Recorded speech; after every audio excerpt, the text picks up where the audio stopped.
Look, nature's cool, huh? Kind of gross, but kind of cool. Look at her little egg sac. You preggers. We're gonna go up over here with lots of little babies. Clean my pond. Here you go, Mom.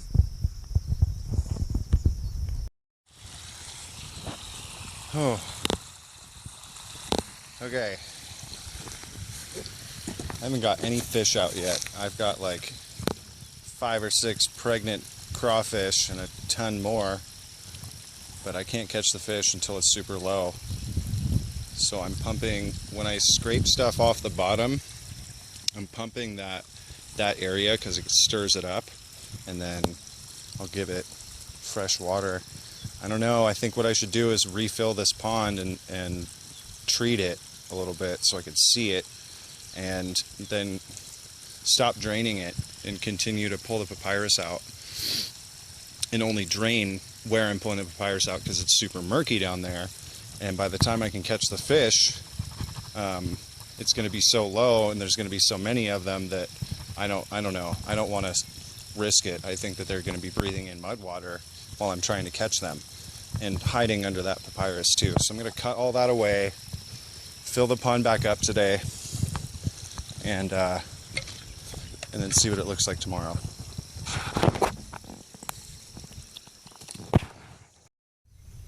Alright, they're not the kind that I wanted, but they were all that I could get.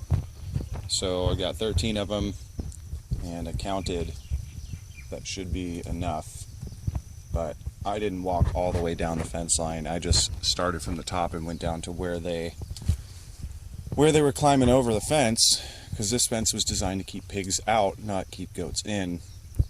And found some new trees that fell, cut those off, but I gotta start at the top, and that's all super rocky, so it's gonna take me a while because I'm driving T-posts through rock. It's kind of crazy, but I got my clips, so let's do this.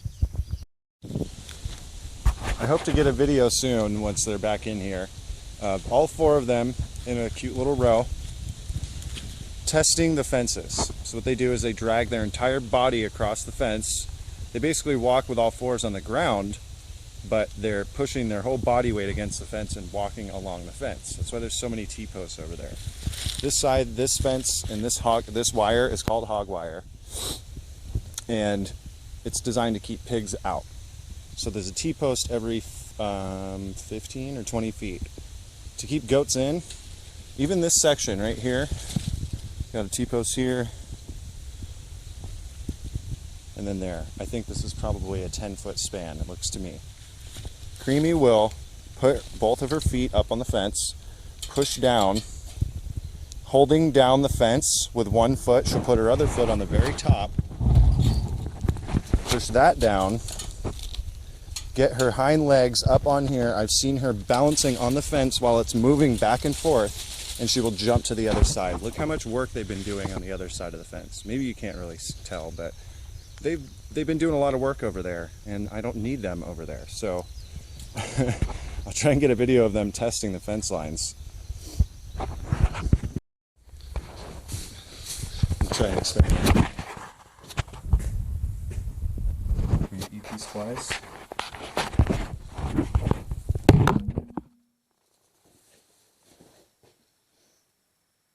Get them. Yeah!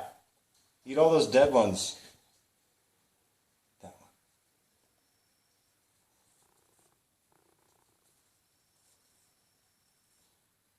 one. Get him.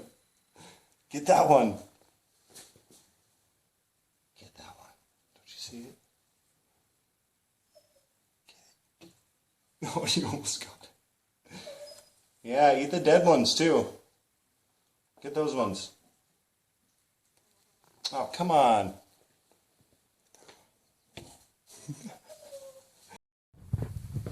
Okay, so all the walls and the ceiling are done. The closet's painted. I'm going to do trim.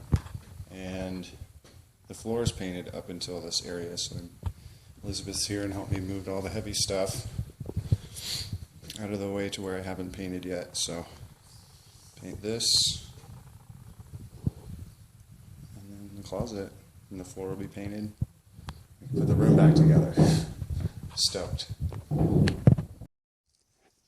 So Liz and I are hauling all this pyrus up the hill over there, and she drained all the water for the most part, almost all of it. It's still nice and clear, and I can walk around in there, it looks like, so it'll be easy to catch these fish.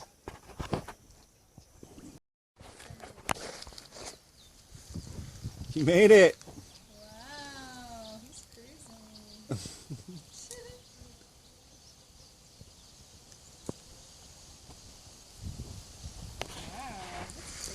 It's a rope climber. You don't care.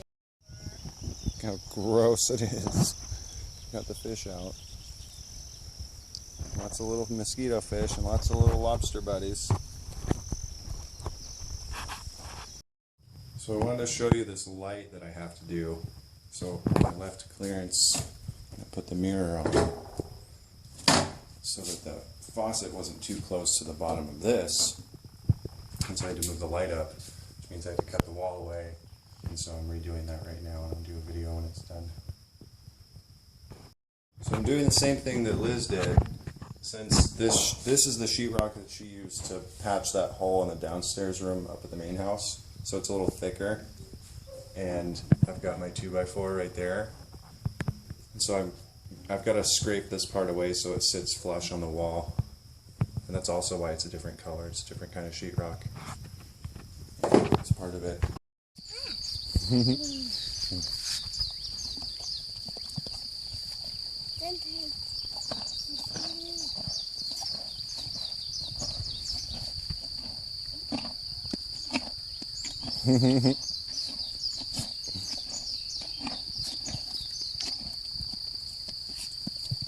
There you go.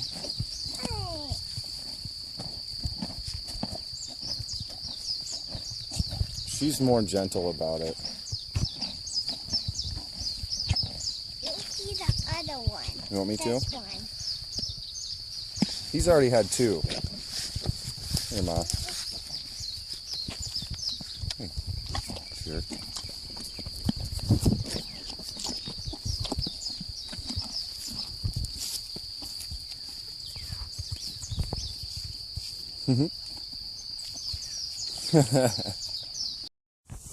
So, as you guys know, this pond is 16,000 gallons. Super green. So we're going to drain it like halfway and refill it, and ask if you could send some more barley bales, because it's going to be really expensive and time consuming to drain the entire thing. We're going to drain it about halfway, maybe a little more, get all the hyacinth out. We started doing that. And breaking our old nets, so we're repairing them, and get the hyacinth out is what Liz is doing, and then I'm kind of going around with the nice new blue pole and getting all the duckweed, because this one's good for that. So we've got one hose with a pump pumping it, one hose siphoning, and then the other one is blowing everything in this direction. I found that while repositioning the hose that I could just drag it all over with the hose.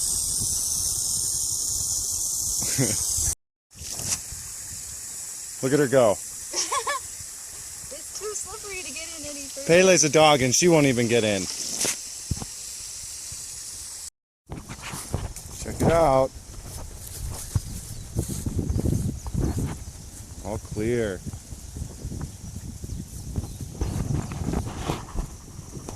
Just pumping it out now. Look, you can tell I need a weed whacker. I have trees planted in there, I swear.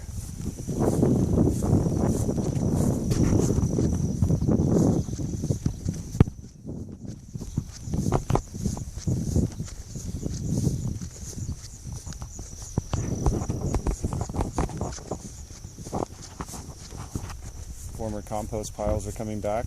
Tomatoes volunteering.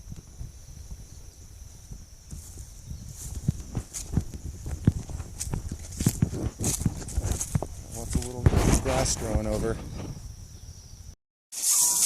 Cleaning the chicken coop. And I have a feeling that this Susie right here is broody. She's been been in here for 2 days. Can you even see? Oh, that was weird.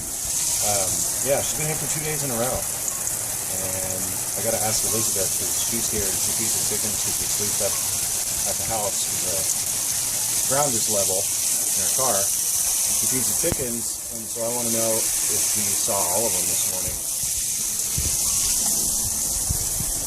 I have a feeling we're going to see some little babies soon.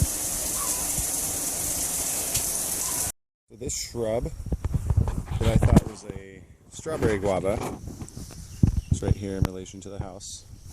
It's actually a Suriname cherry.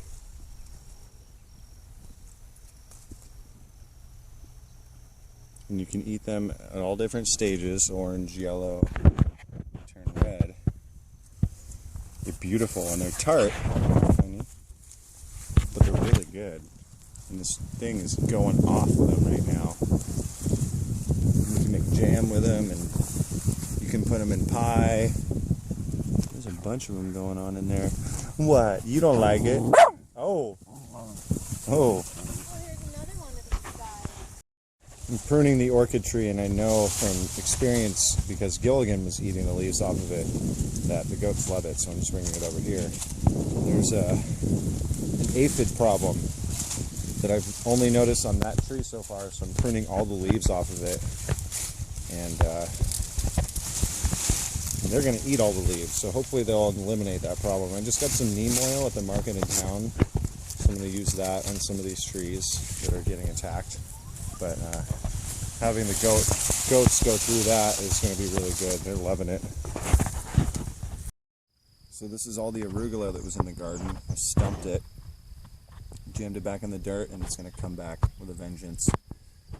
Got the 2 different kinds of basil. These 4 right here in front are dill. Transplanted this lavender. I've got my banana weed mat around it. And look at this coleus I got the other day. Isn't that beautiful? $5 at the farmer's market. Got it with my food stamps. And while I was gone, I got these cool things. I'm not sure exactly what this is, but it's beautiful, variegated something. Got these from a friend. Oh man, I cannot remember what these are called. These cool things. Got some more orange bromeliads. I got a comfrey plant, which I'm going to take really good care of and grow a whole bunch of it and put it in between everything. And you chop this, and when it decomposes, it's got every single thing that every plant needs on the planet. It's loaded with everything. Total well-rounded NPK. And when you import plants from other spots on the island, you have to rinse their root base and make sure there's no fire ants or aphids or nematodes or anything weird like that. So these are all rinsed and ready to go in the ground. I've got more banana leaves from harvesting. Cherimoya is doing good.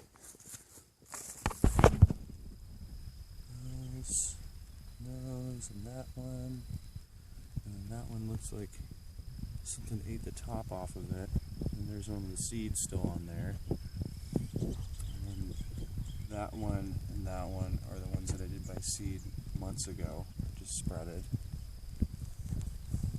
Some of the papaya looks like it doesn't want to live. And I got some coconuts when I was out the other day. Sprouted coconut palms. So these will be years and years before they ever fruit, if they ever fruit. These came from the beach, so see how they do. It's looking good over here.